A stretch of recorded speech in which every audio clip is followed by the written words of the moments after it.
everyone, Kevin here. I just want to quickly talk about Peloton and the disaster going on with the Consumer Product Safety Commission warning people who use the Peloton Tread Plus treadmill not to use it, especially around children or pets. This is obviously a little bit problematic, so I want to do a quick look at what the Peloton Tread looks like, where the issue is, show you, I don't know, I'm still debating if I want to show it to you, a video of an uninjured child getting kind of sucked into the Peloton Tread so you can see where the issue is. And then let's talk some potential solutions. So the first thing when I heard this news, first thing I thought about was how elevated the actual treadmill is versus the floor. So take a look at this right here. Oftentimes I've noticed treadmills can be relatively low to the ground, and then you have a belt that sort of runs on top of a plastic frame. Here you've really got this extension, this protrusion, so to speak, of the actual belt exposed. So let's take a look at that versus some regular treadmills here. I'm just going to hide myself for a second so the pictures are nice and big since they're over here. See, you've got this plastic frame over here, and then you've got a belt. Another unique characteristic is the Peloton uses these slats that look a lot more like this device here. Uses these slats, which obviously things can get stuck in those slats, like fingers or objects or whatever, versus a solid belt. But yeah, I mean, take a look at a lot of these. You don't have that same height protrusion off the back. The back's certainly not as large. You don't have the rib treads, which you do have with the Peloton. Here's an example of one that's a little higher off the ground, but this is the Bowflex, but it's also a solid belt, so maybe potentially less of an issue. Here's maybe a more traditional treadmill. Again, belt closer to the floor, belt closer to the floor. A lot of these are the belt system, and they're much closer to the floor. At least that's what they look like. Now, if we go on over again to the Peloton, let's type that in one more time, Peloton here. Again, just for comparison's sake, we're going to see how large these treads are here and how high these are off the floor relative to just a belt. Notice, too, that the frame of the product is in line with the belt. In the other treadmills, the frame of the product protruded out and above, kind of almost acting as a little bit of a shield from this tread here, and they're using belts. This is really just like the monster, the Cookie Monster, coming to just go yum yum yum yum yum yum yum yum yum.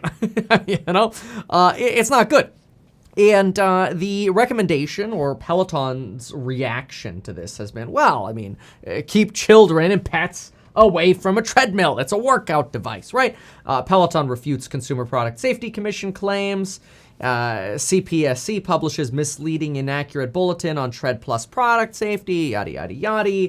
There's no reason to stop using the Tread as long as you follow the safety warnings. You know, make sure you have the safety plug in so you could take it. Well, it's got to be in, but make sure you're wearing it so you could take it out quickly if there's an emergency. But what happens in an event where maybe children turn the machine on themselves?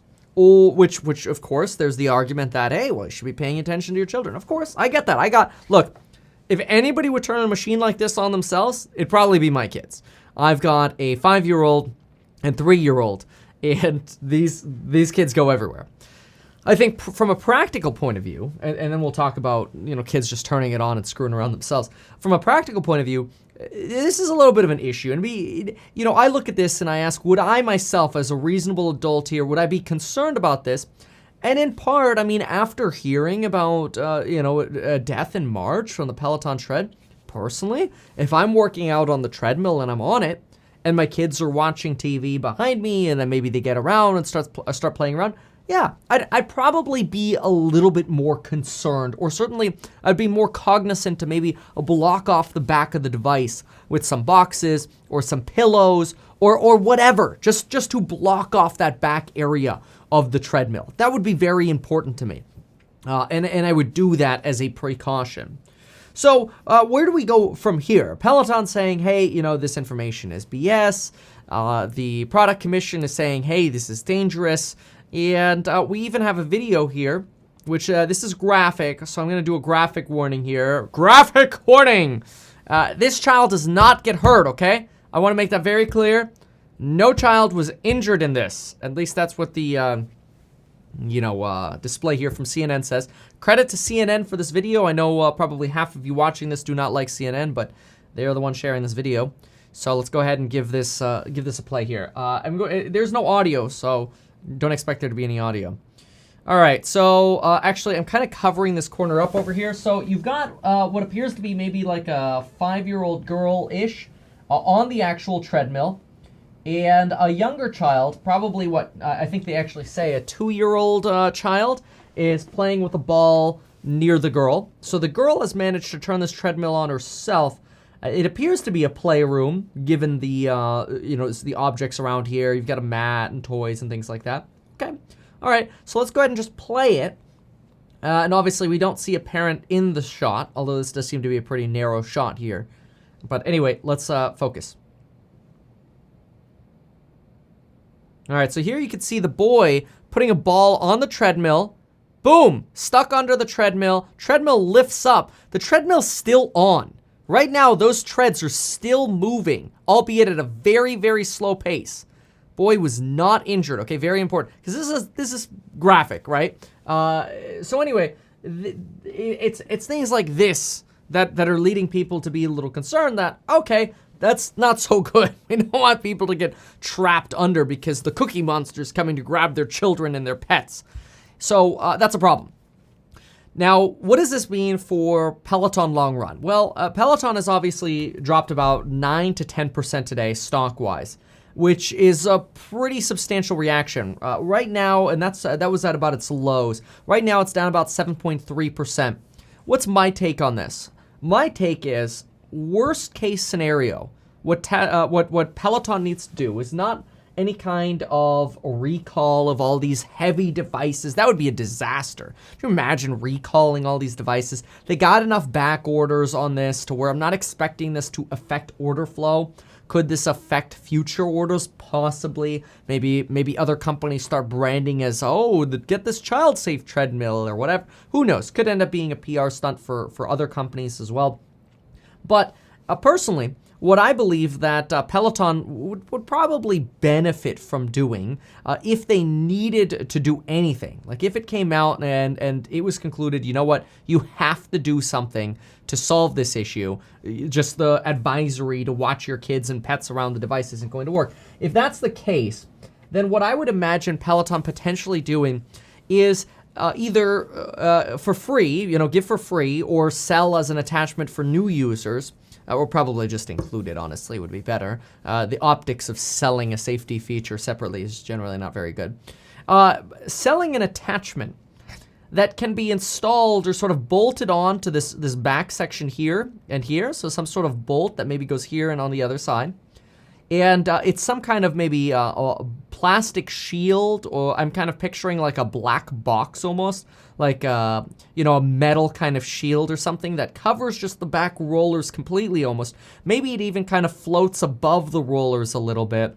And so that way it's harder for something to even get kind of caught into that metal box. Some I'm sure this could be designed much more well than what I'm describing here. But I imagine some sort of retrofit attachment to the back of this device could be a child or pet safety device that could be added to this, and it would solve the problem relatively inexpensively. I would expect it would probably cost Peloton somewhere around, if it was something that they could self-install. I don't know if it could be self-installed. That would be the most convenient. If this could self-install, maybe attach to the legs down here and loop around. Maybe something, it has to be relatively stupid proof. But I would imagine the cost would probably run Peloton somewhere around $50 per tread owner. Sure, it's an expense, but this is nowhere near brand killing. This, if anything, this is just bringing more attention. I mean, remember the rule, no press is bad press. Ironically, if anything, this is just bringing more attention to the Peloton brand again. I think some people are going to look at these videos and hear these reports and go, come on, parents, like, pay attention. And this can go both ways, because, every parent at some point is like, oh, my kids are fine. They're just in the front room playing, and then you're cooking some food for them because kids are exhausting. And then before you know it, they're getting sucked under a treadmill. It's tough. Kids are tough. But anyway, I'm not trying to make excuses for kids. Mostly I'm looking, or for parents, mostly looking at this from a company perspective. This is obviously bad press. Maybe not necessarily horrible for future sales. I don't expect there to be a ton of cancellations. I don't know, and I don't really expect there to be that many people who don't buy this because of a child getting injured. Obviously, my heart goes out for not only, well, just child, but the family of the child that did pass away in March. And it's a concern. And a Peloton might have to include some kind of retrofit upgrade, but I expect that to be maybe worth a dollar of stock value, not the 10 or 11 point sell-off that we've seen today. That's my expectation. So my thoughts on Peloton, still very bullish on the company. We're still seeing, by the way, it's worth doing a little website analytics update as well. We're still seeing growth, which is really incredible because I was expecting after the January 1st, hey, come back and work out a lot, movement, and then people get exhausted and then they don't want to work out anymore. The whole New Year's resolution thing. I was really expecting after the New Year's resolutions, Peloton website activity to plummet. And certainly during the reopening, I've been expecting the Peloton website activity to plummet. It just hasn't been the case. Look at the Alexa search rankings, or traffic rankings, rather. Traffic rankings are phenomenal. Not only are they up through March, but they've been stable since March. We do have a little bit of a shelf here, a little bit of growth here, but still, this is phenomenal for a fitness company into into April now of the new year and into reopening. This is still phenomenal website traffic. Still seeing excellent website data. Global page views are up 31% over the previous 3 months. We've got global reach up 46% over the last 3 months. We have bounce rate that is down 1% over the last 3 months. We do have page views down slightly. We're down 10% on page views over the last 3 months.